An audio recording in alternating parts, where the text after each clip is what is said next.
Thank you. One of the most important mentors in my life has been my former karate sensei, John Henrati. I believe that his example offers valuable lessons for anyone interested in mentoring. I first met Sensei Henrati when I entered his dojo at the age of 15. That was 35 years ago. I trained at his dojo off and on for many years after that.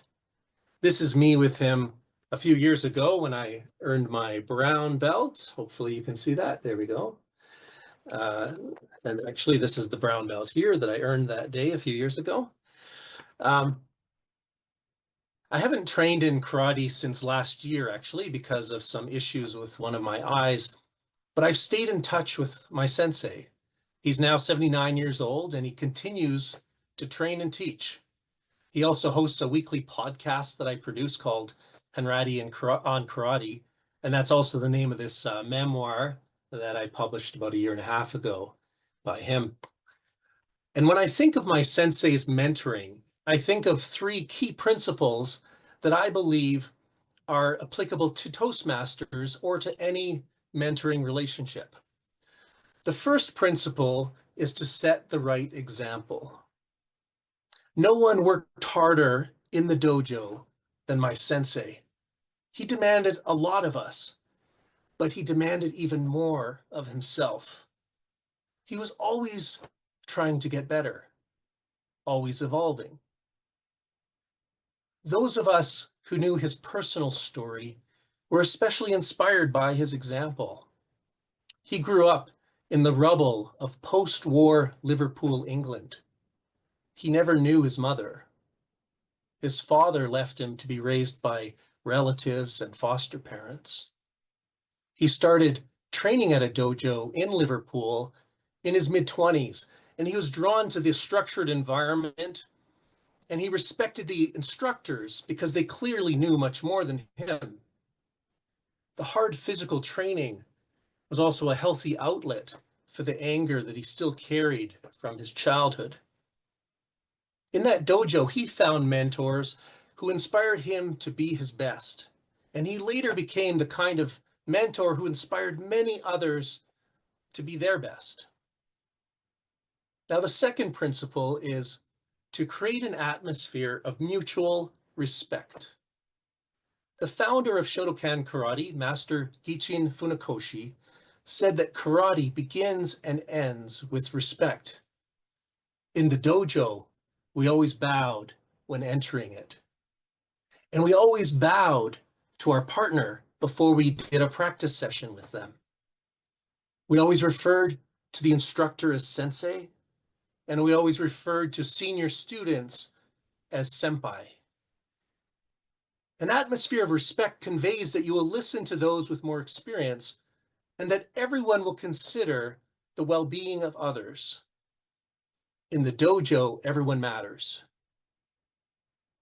Although we were practicing potentially dangerous techniques, we were very careful not to hurt each other. In the dojo, we practiced what my sensei called controlled violence. When demonstrating a technique such as a punch, my sensei might punch towards a student's face within a fraction of an inch of touching them.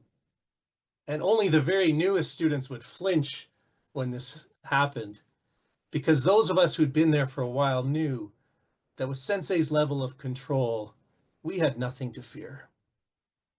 I believe mutual respect is at the heart of any mentor-mentee relationship. Everything goes smoothly if the mentor feels that their knowledge and experience are respected, and if the mentee feels that the mentor has their best interests at heart. Now, the third and final principle is to offer correction, not criticism. In the dojo, there was an atmosphere that promoted constant improvement in terms of our physical techniques, just as in Toastmasters, we focus on constant improvement of our communication and leadership skills. Sensei would always correct us, but not criticize us. Now, you might be wondering, what's the difference? Well, criticism is meant to make the other person feel small. Correction is meant to make the other person feel bigger, meaning better. Admittedly, it can be hard sometimes to tell the difference between correction and criticism, especially if the mentor has a very direct, blunt style.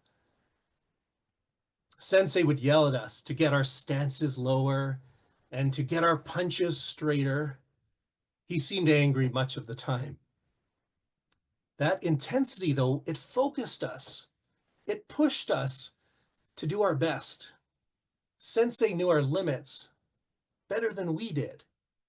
He knew what we were capable of if we worked hard. In summary, the 3 lessons I've learned from my sensei about mentoring are: 1, set the right example. 2, create an atmosphere of mutual respect. And 3, offer correction, not criticism. By applying these principles consistently over the last 55 years, my sensei has been a powerful mentor for thousands of students here in Alberta and at seminars around the world. I do my best to apply these lessons in my own life. I hope they are helpful to you as well.